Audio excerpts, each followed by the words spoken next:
বন্ধুরা কেমন আছেন সবাই? গ্যাজেটস বাংলা পরিবারের আরও একটা নতুন এক্সাইটিং টেক আপডেটের ভিডিওতে আপনাদের সকলকে স্বাগত জানাই। সঙ্গে আমি Suman. Samsung Galaxy A34 unboxing অবশ্যই বলছি, আর একটা লাইক দিয়ে এই ভিডিওটা দেখা শুরু করবেন, এইটুকুন আশা ভালোবাসা রাখতেই পারি আপনাদের কাছ থেকে। চলুন আজকের মূল প্রসঙ্গে চলে আসে। প্রথম আপডেট, রিয়েলমির পক্ষ থেকে একটা দুর্ধর্ষ মিড রেঞ্জে দারুণ কাঁপাবে গো এরকম স্মার্টফোন আসছে, রিয়েলমি 10T। তার স্পেসিফিকেশন এবং লঞ্চ এই দুটোই টিপড হয়ে গেছে। ডিফারেন্ট কাইন্ড অফ সাইটসে এটি রেজিস্টার্ড হয়েছে এবং আমরা এই স্মার্টফোনটির স্পেসিফিকেশনও ভালো পেয়েছি। প্রথমত এই স্মার্টফোনটি 10T 5G এবং এটি আসছে দারুণ একটা ফিচার্সের সঙ্গে, যেমন 90 হার্টসের ডিসপ্লে থাকছে এবং ডাইমেনসিটি 810, যেটি 6nm টেকনোলজি প্রসেসর থাকছে, 50 মেগাপিক্সেলের ট্রিপল রিয়ার ক্যামেরা এবং এখানে আমরা অ্যান্ড্রয়েড 13 পাচ্ছি, 256 GB স্টোরেজও পাচ্ছি এবং এই স্মার্টফোনটি 20,000-এর নিচে বা 20,000-এর মধ্যে লঞ্চ হবে। এটা ইন্ডিয়ান প্রাইস বলছি, বাংলাদেশে একটু বেশি হয়, এটা আপনারা একটু বুঝে নেবেন। এবং এই স্মার্টফোনটি খুব তাড়াতাড়ি লঞ্চ হচ্ছে এবং লিক্স বলছে এই মাসের শেষে বা আগামী মাসে একদম ফার্স্ট উইকে এটি লঞ্চ হবে। আমরা এবার কথা বলবো ইনফিনিক্সকে নিয়ে। ইনফিনিক্স 260 ওয়াটের ফাস্ট চার্জার দিয়ে একটা স্মার্টফোন আনছে। না, ইনফিনিক্স কাজকর্ম আরম্ভ করেছে অ্যাকচুয়ালি। ইনফিনিক্সের GT10 Pro এরকম একটি স্মার্টফোন আসছে, সেটা টিপড হয়েছে, যেখানে 260 ওয়াটের ফাস্ট চার্জিং থাকছে এবং এই স্মার্টফোনটিতে আমরা ডাইমেনসিটি 9000 চিপসেটও পাবো। দুর্দান্ত স্মার্টফোন হবে এবং এর ফার্স্ট লুকও চলে এসছে, একটু অরেঞ্জ কাইন্ড অফ।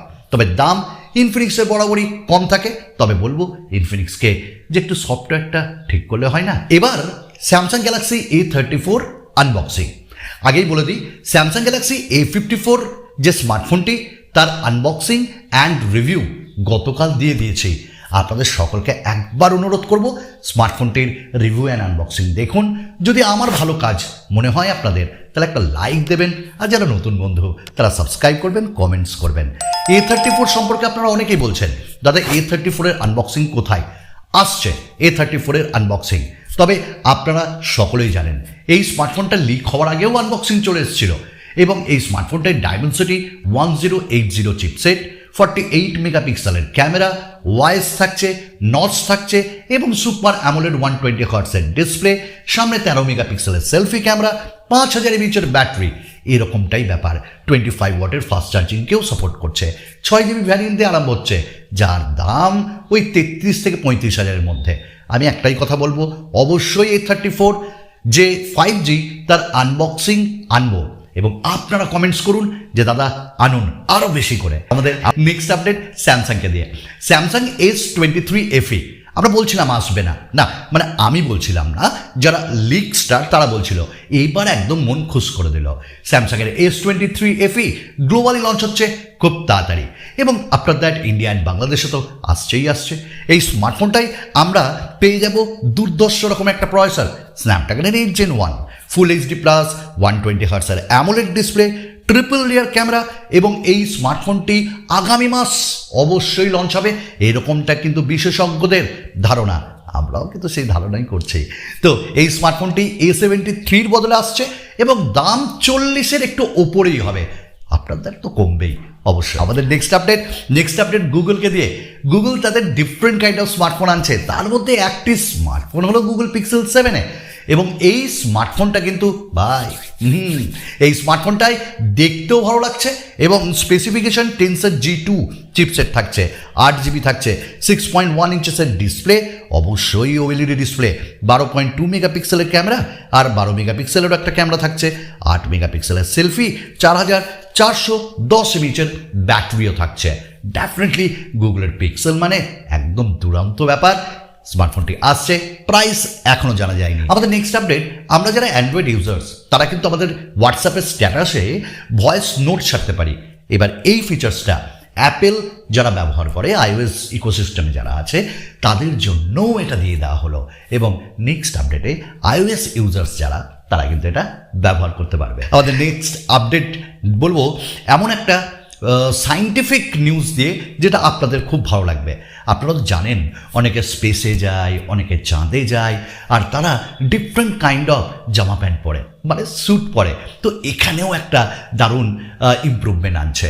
তো অবশ্যই দ্য মর্নিং আফটার বলছে যে নাসা রিভিল করেছে তাদের নেক্সট জেনারেশন স্পেস স্যুট, এবং যারা নেক্সট মিশনে যাবে মুনে, তাদের জন্য এটা নিয়ে আসা হচ্ছে। ডেফিনেটলি আরও সিকিওর। আমরা চাই দারুণ দারুণ জিনিস আমাদের অজানা জানি, কিন্তু সেফটির সাথে। আমাদের নেক্সট আপডেট রেডমিকে দিয়ে। রেডমি নোট 12S এই স্মার্টফোনটা অবশ্যই আসছে। কেউ বলছে রিব্র্যান্ডেড, বাট আমার মনে হয়েছে ফিচার্স বেশ ভালো।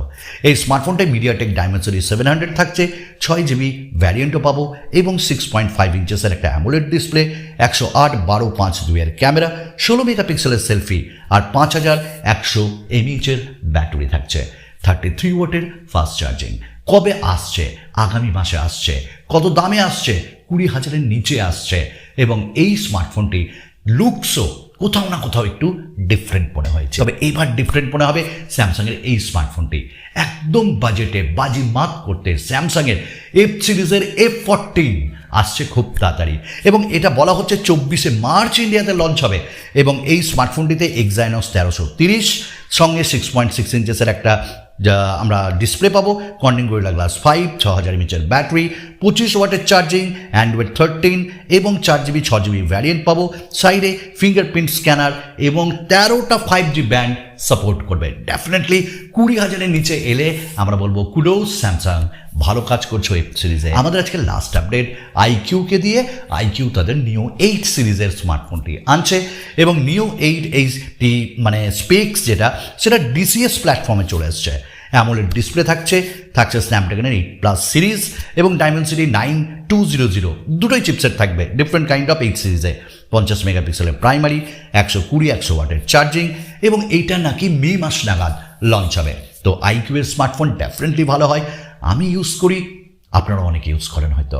হয়ে যাক একটা লাইক। আগামী দিনে আরও ইমপ্রুভ ভিডিও নিয়ে আসবো। শুধু আপনাদের ভালোবাসা, নিঃস্বার্থ ভালোবাসা এবং আপনাদের সাপোর্ট চাই। আরও একটা নতুন ভিডিওতে খুব তাড়াতাড়ি দেখা হচ্ছে। ধন্যবাদ।